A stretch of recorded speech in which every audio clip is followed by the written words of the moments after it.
para internacionalizar, indo ao encontro daquilo que a Flávia perguntou, o mais importante em cada um dos segmentos, qualquer que seja ele, seja dos gelados, seja dos supermercados ou dos armários verticais, é importante nós conhecermos o nosso interlocutor, o que é que o mercado está a comprar, o que é que o mercado quer. Identificando essas necessidades, cada vez mais, e sobretudo agora, num período pandêmico e mesmo pós-pandemia, se reparar, as grandes cadeias de supermercados fizeram uma inversão daquilo que era a tipologia dos grandes hipermercados, supermercados com 4, 5, 6 mil metros quadrados de área.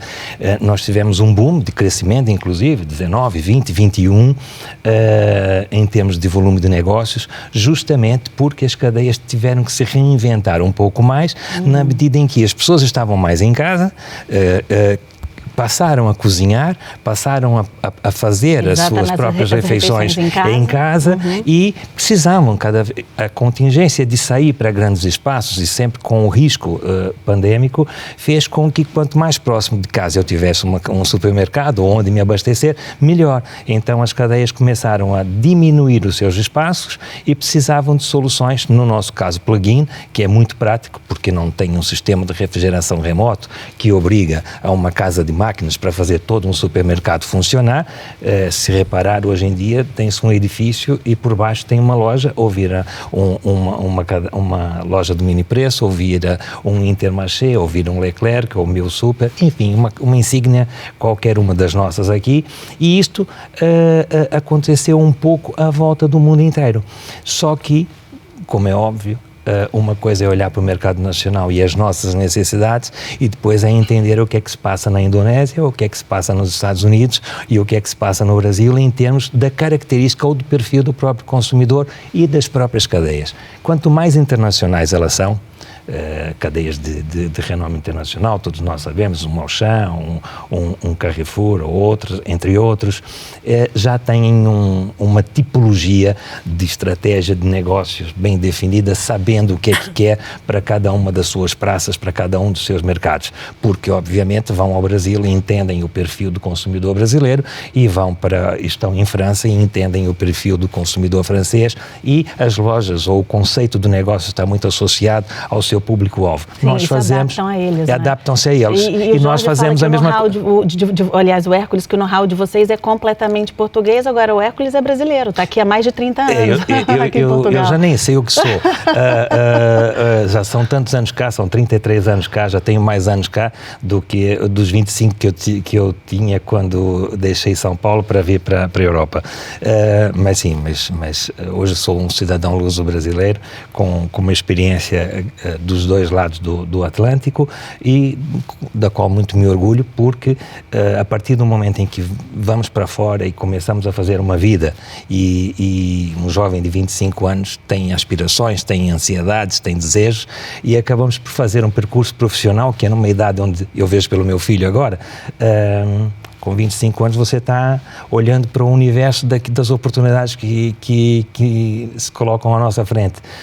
Acaba que quando você opta por uma saída e por fazer a sua vida noutro país e é onde você se ingre, é onde você estrutura uma vida familiar, acaba por ser o seu país, acaba por ser aonde nós acabamos por adoção sentir-nos bem. Sem dúvida. E isto para mim é fundamental. É fundamental. Ô Jorge, vamos falar um pouquinho da Expanded Target, né? Que vocês fazem ali muito um comércio global com importação, quem não sabe, importação e exportação de produtos como peixe congelado, carnes, enlatados e bebidas. Os principais clientes, né, de vocês estão nos países de língua portuguesa, como Brasil, Cabo Verde, Angola, Moçambique.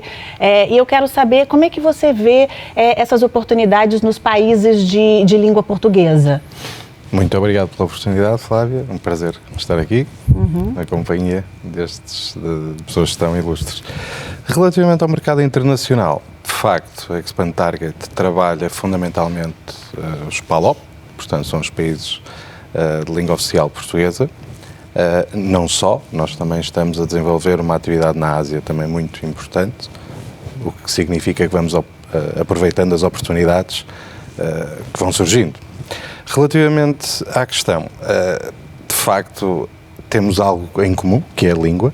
não é? E é a língua que nos une, obviamente diferentes sotaques, e essa é a parte também maravilhosa da língua. E que facilita muito as coisas, não é? Facilita bastante, facilita e muito. Se nós compreendermos que Portugal está na Europa, é também, de alguma forma, uma porta de entrada, neste caso, para produtos brasileiros, para marcas brasileiras, pode ser uma porta de entrada, e nós temos algumas parcerias nesse sentido, em que somos, de alguma forma, a plataforma de entrada na Europa. No entanto, há produtos, como neste caso Angola, especialmente os países africanos, em que, de facto, são necessidades diferentes. Como o Hércules estava a dizer, e muito bem, é muito importante nós percebermos o mercado em que estamos, porque não há dois mercados iguais.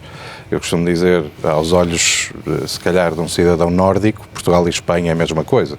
Nós que estamos em Portugal temos a noção clara que existem diferenças. E mesmo dentro do Brasil, que é um país continental, não é? Exato. Portanto, dentro do Brasil também há várias culturas brasileiras. Há vários Brasis.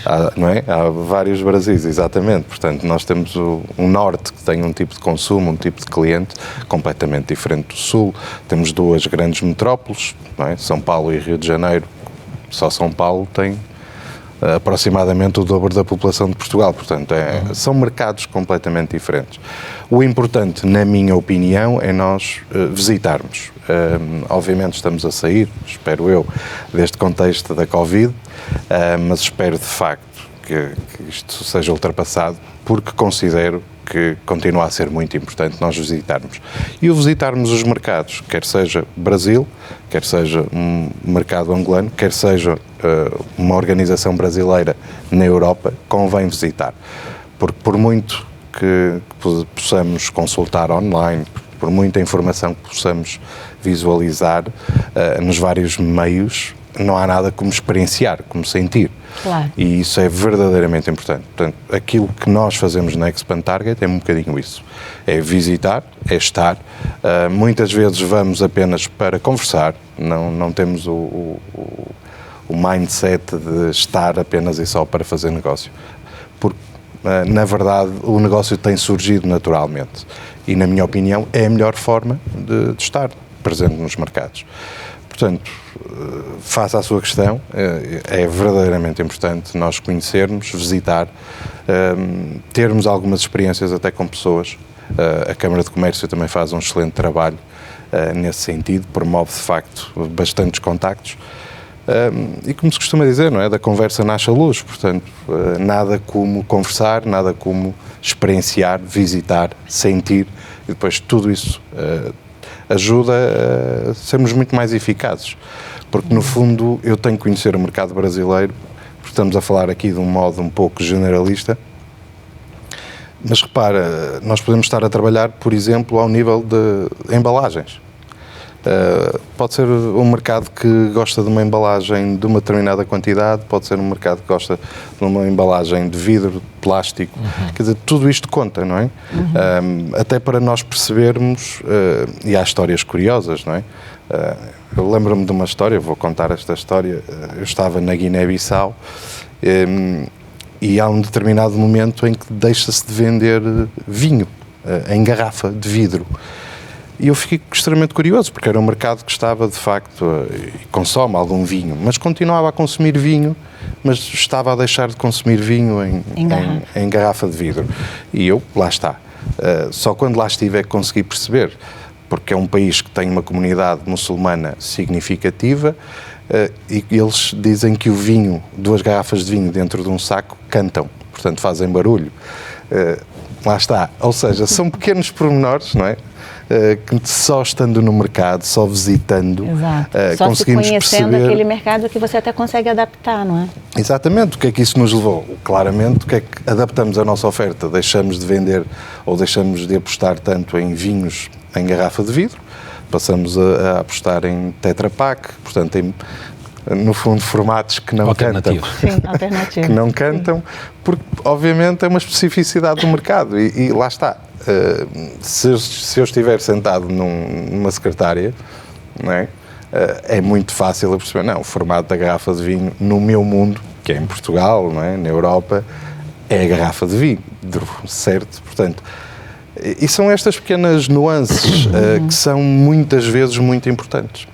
Eu no Brasil também já tive bastantes surpresas no sentido de perceber as diferenças entre diferentes regiões, estados, neste caso, e é muito importante nós termos atenção a essas especificidades, até porque dentro do Brasil, não é, também há especificidades próprias. Mover mercadoria de um estado para o outro tem muitas condicionantes. Tudo muda até de estado para estado, completamente diferente. Não é o mesmo de Santa Catarina, enfim, entre estados, e depois há ganhos e perdas, não só na mudança da tributação, mas também no custo de transporte. Exatamente. Uma unidade qualquer que saia de Recife para São Paulo, para além de fazer os 3.500 quilómetros, tem um peso muito significativo em termos de custo de logística. É muito acentuado. Mas o Jorge caracterizou toda uma parte da internacionalização que tem a ver com o prospecting. Quando nós vamos abrir um mercado, uma das coisas, nós não vamos vender nada. Eu pelo menos entendo desta maneira. Não se sai com uma malinha de catálogos ou de qualquer outra coisa para um país em que nós tenhamos como target o desenvolvimento de negócios sem fazer um bom prospecting. E o prospecting é exatamente a caracterização daquilo que o Jorge estava a dizer.